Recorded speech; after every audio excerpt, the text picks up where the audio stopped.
Dear student, in the last 2-3 audios, I have introduced you about the syllabus of English subject.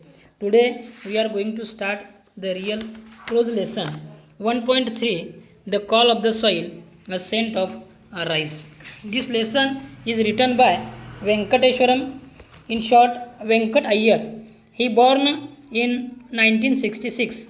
Venkateswaran Iyer is a science graduate and a certified project management professional.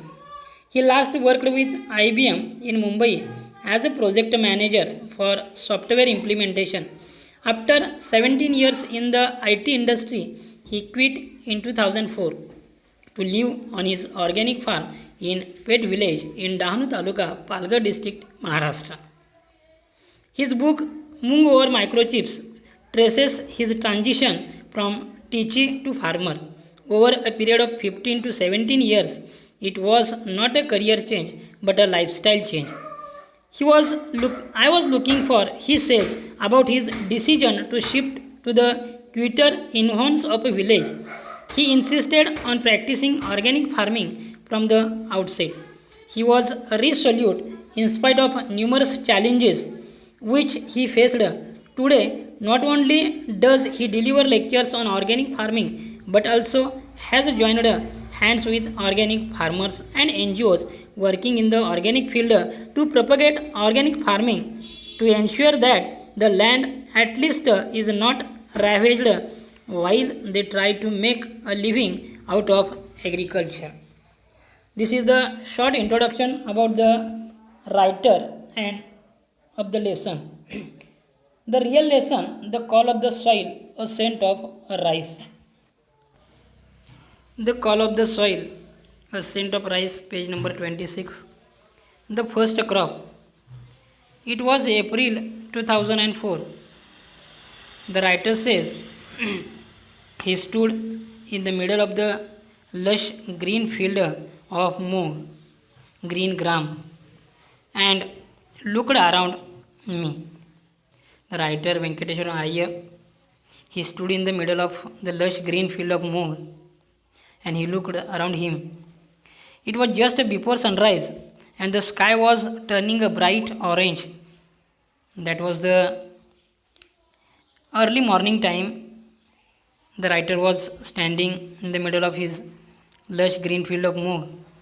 The ground was damp and the leaves were shining with dew.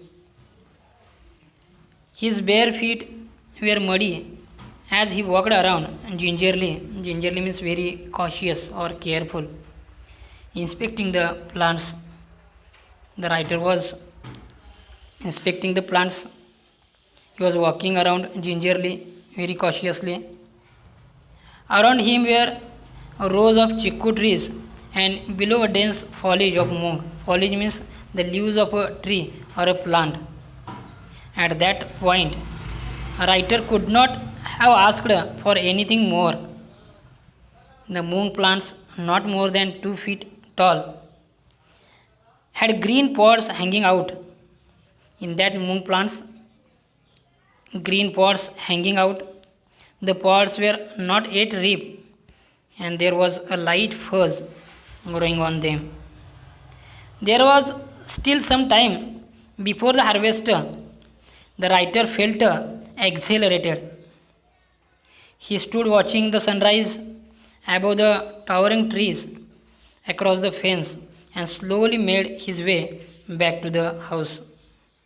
That time, the writer was watching the sunrise above the towering trees, means heighted long trees across the fence, and slowly made his way back to the house. A white structure in the middle of this greenery. There was the house in the middle of the field. Everywhere there is a greenery. The writer could not believe that he was the owner of this land. लेखकाला विश्वासही बसत नव्हता की आपण आपल्या स्वतःच्या शेतीमध्ये उभारलेलो आहोत. He could not believe that he was the owner of this land and that he was looking at his first crop as a farmer. Page 27. After I had paid the advance money for the land, I thought I would have some time to get familiar with farming. The writer Venkat Iyer says that he had paid the advance money for the land and he thought he would have some time to get familiar with farming. But Moru Dada, the broker who got us the land, had other ideas. Moru Dada was the broker who was the responsible to give this land to the writer. He was the broker, Moru Dada, who got the land, had other ideas. He was keen that we plant मूग at once. मोरूदादाला असं वाटत होतं की आता लगेच या शेतीमध्ये मुगाची शेती करावी. Writer was not prepared for this. He was still reading books and trying to figure out what we could sow and how we should go about it. Morudada was firm. He said the season was right for sowing moong and the best seeds were available in Surat in the adjacent state of Gujarat. The writer made a quick trip to Surat and bought around 10 kilograms of moong.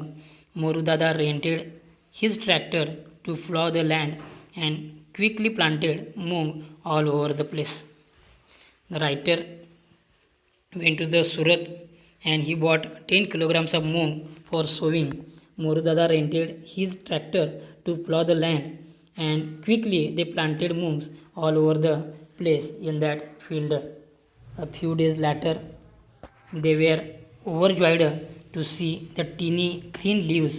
I had never seen moong growing before and was thrilled at the sight. Writer says that he had never seen moong growing before. लेखकानं यापूर्वी कधीही मुगाची शेती पाहिलेली नव्हती आणि हे चित्र पाहून त्याच्या स्वतःच्या शेतीमध्ये त्यांनी केलेली शेती पाहून लेखकाला थोडंसं आश्चर्य झालेलं आहे.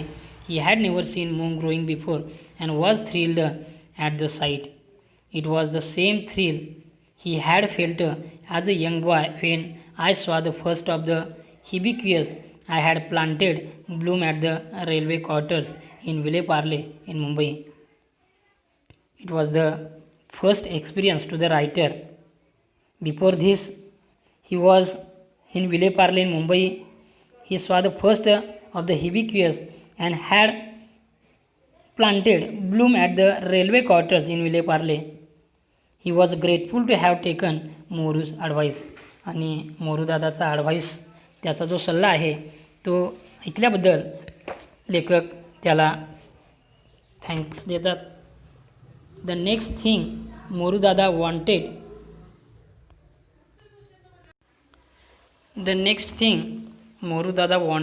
to do was spray some pesticides on the plants. The writer says that when they saw the moong in the field, Morudada wanted to spray some pesticides on the plants. Moru claimed that it would give a higher yield. This was something we did not want to do, and the writer says that spray some pesticide on the plants was not, the writer was in the, this was something we did not want to do. We were clear that we would not use any chemicals and tried to explain it to him. He reacted as if they had suggested harakiri, a formal way of killing yourself by cutting open your stomach with a sword. It took a lot of convincing to ensure that Morudada and his friends did not use any chemicals on the farm. They refused to understand how crops could grow without sprays.